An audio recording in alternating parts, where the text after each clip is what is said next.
seeing it right here in America. We're seeing it in New Mexico as well. In 2008, Solo Cup Factory shut down right here, right where we're standing. 200 people lost their jobs. Nearly a decade and a half later, a plastics company bought the site. It shut down after 3 years, laying off 100 workers. It's been idle ever since. Now it's coming alive again. Arcosa makes wind turbines, wind towers. That's the thing that holds. When I say that, people look at me like, wind tower. You all know what a wind tower is. They look at me like, what the hell's a wind tower? That's a key component. You know, you have to have it to hold up those blades. You know how long? By the way, I was in eastern Colorado looking at the blades manufactured. Those blades are 103 yards long, longer than a football field.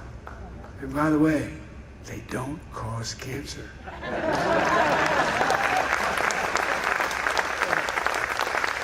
And by the way, wind energy is cheaper than fossil fuels.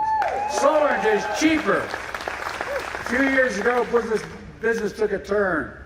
They were forced to lay off 200 employees at plants all across America.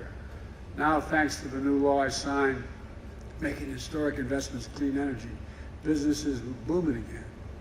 By the way, that they call it the Inflation Reduction Act, but within that is the act related to climate.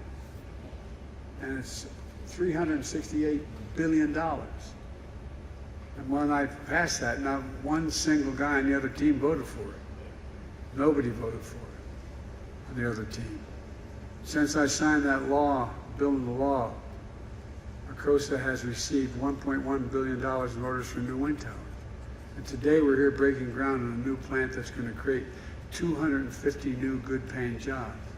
And meanwhile,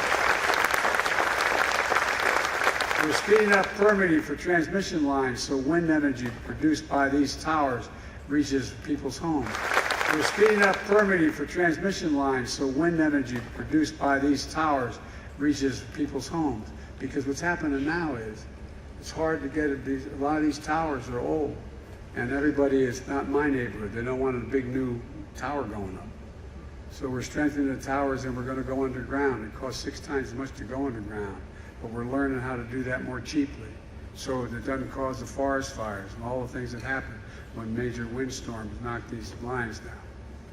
My administration recently completed a review of a proposed Sunzee line, transportation energy from a planned wind farm here in New Mexico and Arizona and California. So you're going to generate the wind here, the energy here, and be able to transmit it all the way across Arizona into California as well. These projects are expected to create 2,000 new construction jobs and up to 150 permanent jobs, providing clean energy for up to 3 million Americans. 3 million. And that's Bidenomics. It's rooted in what I've always worked best in this country. Investing in America. Invest in Americans. Because when we invest in our people, when we strengthen the middle class for stronger economic growth, that benefits everybody. The poor, the wealthy, everybody. For the longest time, we've been told to give up on American manufacturing. That it can't happen again. And we just can't do it anymore. Well, as you might have noticed, I've never believed that.